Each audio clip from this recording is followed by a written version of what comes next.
안녕하세요. 헤어론교회 김성강 목사입니다. 오늘은 종료주일인데요. 종료주일은 예수님께서 예루살렘 입성하시는 것을 기념하는 것이죠. 나귀 새끼를 타고 많은 사람들이 겉옷을 벗어서 길가에 깔고 예수님 나귀 새끼를 타고 거기를 걸어가시고 많은 사람들은 종려나무 가지를 흔들면서 호산나 호산나 외치는 사건이죠. 그것이 이제 종료주일이고요. 또 종료주일에는 무슨 일이 있었냐면 예수님께서 예루살렘 성을 보시고 우시는 모습이 나타나요. 그게 어디 나와 있냐면 누가복음 19장 41절로 44절 말씀입니다. 그래서 종료주일에는 예수님께서 입성하시는 거, 그리고 예수님께서 예루살렘 성을 보시면서 우시는 모습, 이것을 볼 수가 있습니다. 예수님께서 예루살렘 성에 입성하실 때 많은 사람들이 소리를 지르고 환호를 합니다. 열렬히 예수님을 영접하지요. 예루살렘 성이 진동할 정도로 환호를 합니다.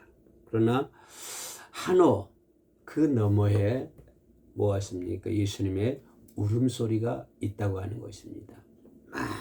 많은 사람들은 그냥 종려나무 가지 흔들면서 막 소리를 지르고 예수님이 열렬히 환호하지만 아마 그 많은 사람들의 환호 소리가 예수님 귀에 들려왔을까요? 예수님의 눈에는 그 환호하는 사람들의 모습이 보였을까요? 왜냐하면 예수님께서는 지금 십자가의 길을 걸어가기 위해서 예루살렘 성에 들어가지 않습니까? 십자가 길을 걸어간다고 하는 것은 예수님께서 모르셨을까요? 아니요. 잘 알고 계셨어요. 잘 알고 계셨어요.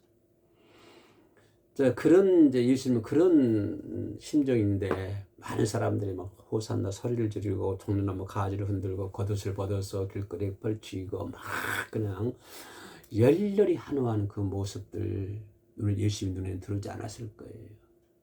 그 환호하는 그 사람들 너머에 있는 모습을 예수님께서는 보고 계시는 거예요. 자, 바로 앞에 있는 제자들과 무리들이 길에다가 옷을 펴고 찬송하려고 소리를 지릅니다. 예수님이 뭐랄 거예요? 주의 이름으로 오시는 왕이요. 주의 이름으로 오시는 왕이라고 표현합니다. 물론 그리스도 왕인데 이 사람들이 표현한 왕은 세상적인 왕을 얘기하는 것이죠. 주의 이름으로 오시는 왕이요 하고 아주 축제 분위기죠. 축제 분위기. 그죠?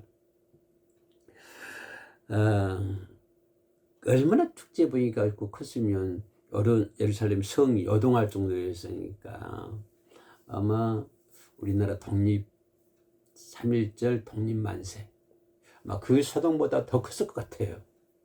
예루살렘이 진동할 정도로였으니까 1945년 8월 15일에 해방될 때 일본 황제가 항복선언을 하고 그럴 때 우리나라 사람들 얼마나 기분 좋았겠습니까? 36년 동안 압제 생활 비참하고 처절한 일본 사람들 밑에서 종노릇하며 그렇게 생활했던 시절이 36년인데 자그마치 36년이에요. 거기서 이제 해방된다고 할 때 그 기분이야말로 얼마나 대단했겠습니까? 그래서 만세 막 소리 지르지 않았습니까? 이 골목에 뛰어나가서 만세, 저 골목에 뛰어나가서 만세 남녀노소 할 것 없이 많은 사람들이 그런 만세 그 기쁨의 그 분위기가 쫙 흘렀을 거예요. 아마 예루살렘 성도 그랬다고 하는 것입니다. 주의 이름으로 오시는 왕이요 라고 하면서 많은 사람들이 막 이렇게 축제 분위기가 이렇게 저변에 쫙 깔려 있습니다. 그러나 그 축제 정점에서 예수님은 갑자기 걸음을 멈추십니다. 지금 많은 사람이 축제 분위기인데 축제 들도 있는데 찬송하려다 축제 불도 있는데 예수님이 딱 길을 가시다가 길을 멈추셔요. 멈추시고 성을 바라보시면서 눈물을 흘리십니다. 이것이 누가복음 19장 41절 말씀에 나와 있어요. 그래서 여기서 눈물 흘렸다고 하는 것은 조용히 눈물 흘리는 정도가 아니라 가심을 쥐어짜며 통곡하는 그런 모습이죠. 우리가 여기서 예수님이 웃었다라고 하는 거죠. 그래? 뭐 좀 눈물 흘리셨겠지. 그런 울음이 아니라 뭡니까? 가심을 쥐어짜는 통곡하는 그런 심령의 눈물 얘기합니다. 그런 눈물을 예수님께서 웃었다고 41절에서 말씀해 주고 있어요. 그죠? 사람들은 단순히 예수를 왕으로 기도했지만, 그죠? 자기 나라를 해방시켜줄, 로마로부터 해방시켜줄 왕으로 기도했지만, 기도해가지고 그렇게 왕으로 자신들 소원을 들어주는, 자신의 나라를 해방시켜주는 왕으로, 그런 왕으로 오신 예수님은 그 사람 그렇게 기도했지만, 그러나 예수님은 눈물을 흘렸다고 하는 것입니다. 가심을 쥐어짜며 통곡의 눈물을 쏟고 계셨다고 하는 거예요. 왜 그러셨을까요? 예수님은 왜 눈물을 흘렸을까요? 누가복음 19장 42절 말씀이에요. 거기 보니까 내가 읽어볼게요. 이르시되 너도 오늘 평화에 관한 일을 알았더라면 좋을 뻔하였거니와. 뭐라고요? 평화에 관한 일을 알았더라면, 너도 평화에 관한 일을 알았더라면 좋을 뻔하였거니와 지금 내 눈에 숨겨졌도다. 내 눈에는 없다 이 말이에요. 내 눈에 없다. 예루살렘이라는 뜻은 그 이름의 뜻이 뭐냐면 평화의 기초입니다. 예루살렘이라는 것은 평화의 기초. 하지만 평화의 왕으로 오신 예수님을 눈앞에 두고도 그들은 알지를 못했어요. 예루살렘이라는 말이 평화의 기초이지만 평화의 왕으로 오신 예수를 자신의 눈앞에 두고도 그들은 알지를 못했습니다. 진정한 평화가 무엇인지도 알지를 못했어요. 참 예수님께서 구원자, 구주로 이 땅에 오셨지만 유대인들은 그들을 알지 못하지 않습니까? 버리지 않습니까? 십자가에 못 박지 않습니까? 그들이 진정 메시아를 원했습니다. 메시아가 오기를 기다렸지만 오신 메시아를 그들은 알지 못했다고 하는 것입니다. 예루살렘도 평화의 기초이지만 진정한 평화의 왕으로 오신 예수 그리스도를 자기 눈앞에 있으면서도, 자기 눈으로 보고 있으면서도 그들은 평화의 왕으로 오신 예수를 알지 못했다고 하는 것입니다. 얼마나 사람들이 예수님을 예수 구주로, 예수를 직접 보고 목격하고 자기 눈앞에 있음에도 불구하고 예수님을 알지 못하는 거예요. 인정하지 못하는 거예요.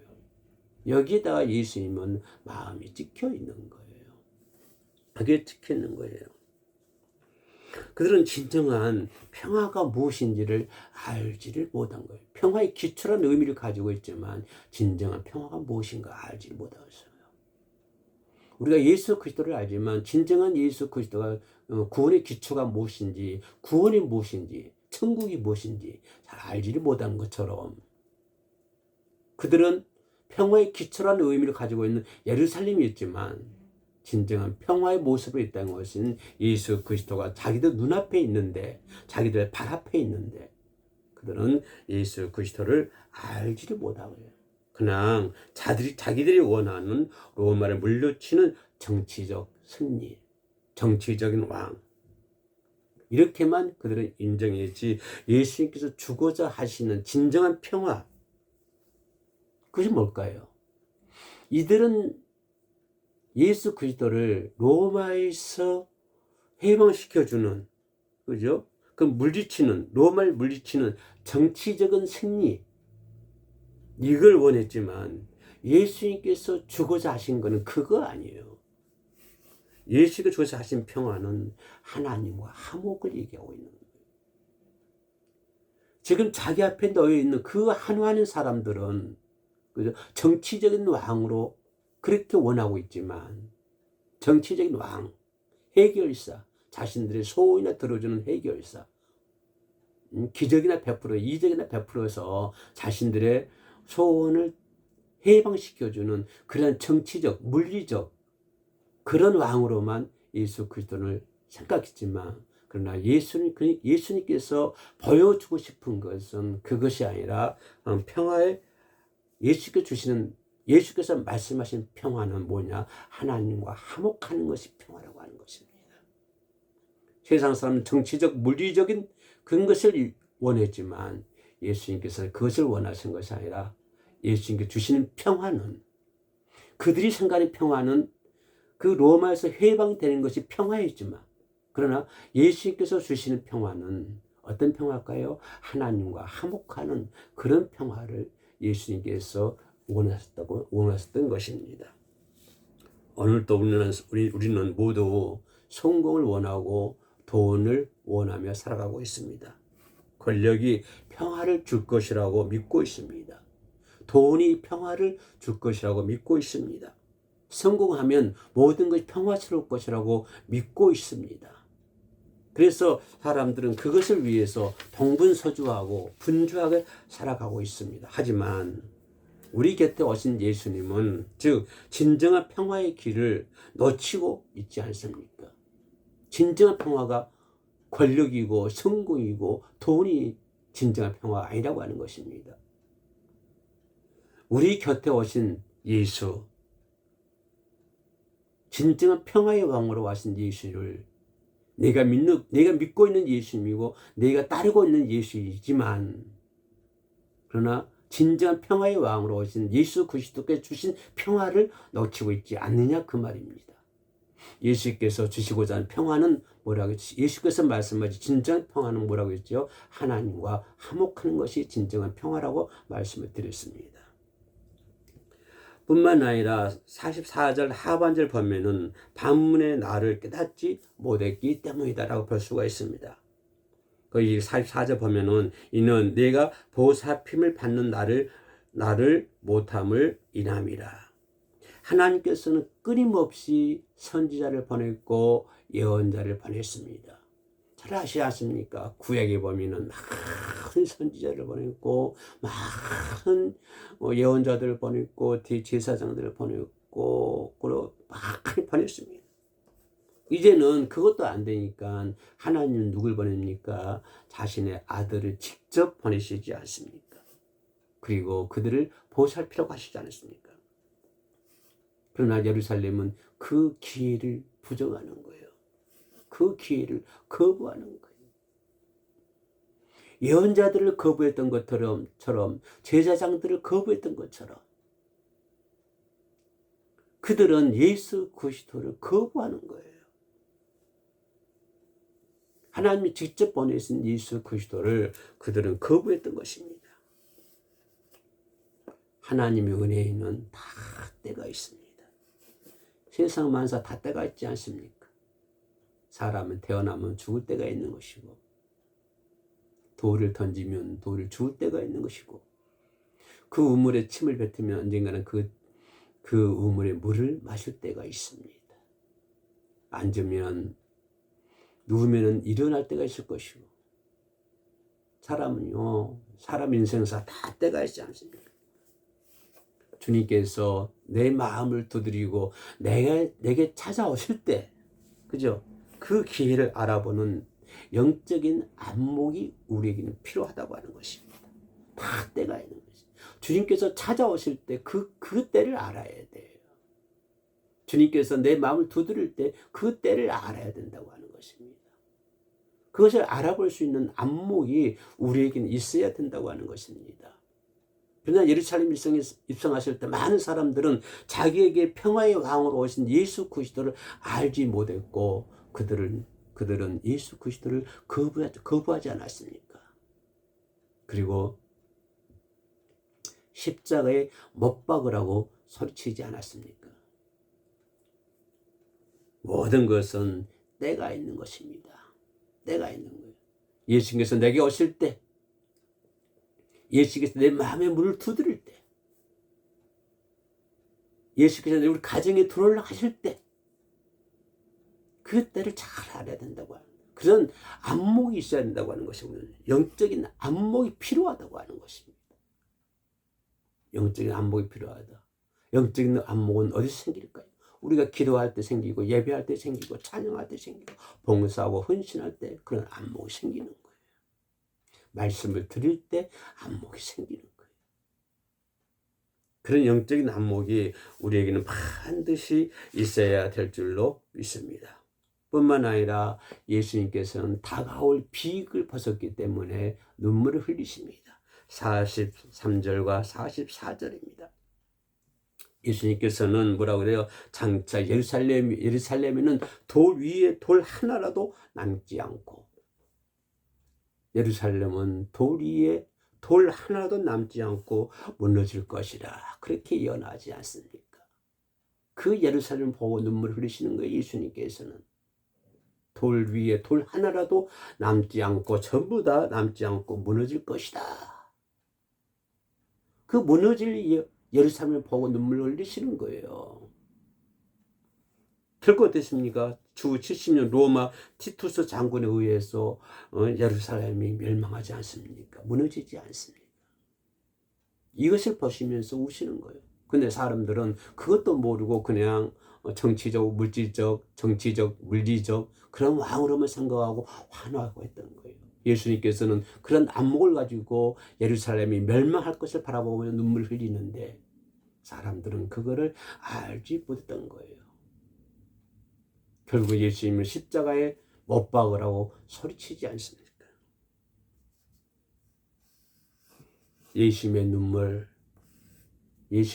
심판을 기뻐하는 그런 덕설이 아니라 멸망에 가는 자식들을 바라보는 애꿎는 부모의 심정이죠. 가슴을 치며 통곡하는 그런 심정으로 예수께서 우십니다. 예루살렘이 멸망해 가는 그런 모습을 바라보면서 예수님은 눈물을 흘리십니다. 예수님은 지금도 한 영혼이 지옥으로 가는 것을 바라보면서 눈물을 흘리십니다. 예수님은 우리 모두가 기도하지 않는 모습을 바라보면서 예수님은 눈물을 흘리십니다. 예수님은 우리가 잘못된 길로 가서 고통받고 고난받는 것을 좋아하지 않습니다. 기뻐하지 않습니다. 예수님은 저와 여러분들이 괴로운 삶을 살아가는 것은 절대 예수님은 기뻐하지 않습니다. 주님은 눈물을 흘리세요. 기뻐하는 것이 아니라 주님은 눈물을 흘리세요. 주님께서 눈물을 흘리신다고 하는 것은 우리를 향한 끊임없는 주님의 사랑을 의미하고 있습니다. 우리는 주님의 눈물을 닦아드리는 그런 삶을 살아야 될 줄로 믿습니다. 이 방송을 시청하신 분들은 주님을 눈물나게 하시는 것이 아니라 주님의 눈물이 이렇게 닦아주는, 훔쳐주는 그런 삶을 살아야 될 줄로 믿습니다. 오늘 본문은 예수님께서 우리에게 묻고 계십니다. 너는 지금 진정한 평화의 길을 걷고 있느냐? 너는 진정 평화의 길을 걷고 있느냐? 저 사람들처럼 내가 기적이나 행해가지고 정치적으로 해방시켜주고 물리적으로 해방시켜주고 그렇게만 네 문제나 해결해주는 그런 사람으로 보느냐? 너는 진정한 평화의 길을 걷고 있느냐? 라고 예수님께서 물어보고 있습니다. 너는 진정 평화의 길을 걷고 있느냐? 아니면 무너진 성을 쌓고 있느냐? 진정한 평화의 길을 걷고 있습니까? 안 그러면 무너질 성을 쌓고 있습니까? 바벨탑을 쌓던 사람들처럼 무너질 바벨탑을 쌓기 위해서 열심히 살아가고 있지는 않습니까? 무너질 성을 쌓기 위해서 열심히 살아가고 있지 않습니까? 안 그러면 주님이 원하시는 평화의 길을 걷고 있습니까? 아까 얘기했던 거를 주님께서 평화의 왕으로 오신 것은, 평화는 뭐라고 해요? 주님이 말씀하신 평화는 하나님과 화목하는 것이 평화라고 했습니다. 주님은 지금도 길을 잃고 방황하고 있는 영혼들을 바라보면서 울고 계실지 모르겠습니다.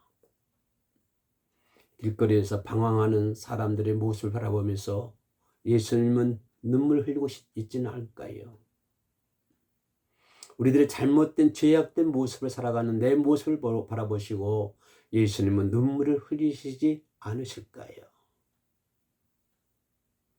무너질 성을 쌓기 위해서 열심히 살아가는 우리들의 모습을 보면서, 나의 모습을 보면서 예수님은 눈물을 흘리시지는 않으실까요? 예수님의 눈물을 멈추게 하는 방법은 딱 하나입니다. 지금 나를 찾아오신 예수 그리스도를 영접하고 그분이 말씀하시는 평화의 길로 걸어가야 될 줄로 믿습니다. 무너질 성을 쌓는 일은 이제는 그만하고, 바벨 탑을 쌓는 일은 이제는 그만하고, 그분이 말씀하신 평화의 길, 하나님과 화목하는 길, 그런 길로 우리 모두가 걸어가야 될 줄로 믿습니다. 헛된 영광에 취하지 말고, 헛된 욕망에 취하지 말고, 헛된 욕심에 취하지 말고, 헛된 무너진 성을 쌓기 위해서 욕심 부리지 말고, 나를 위해 통곡하시는 주님,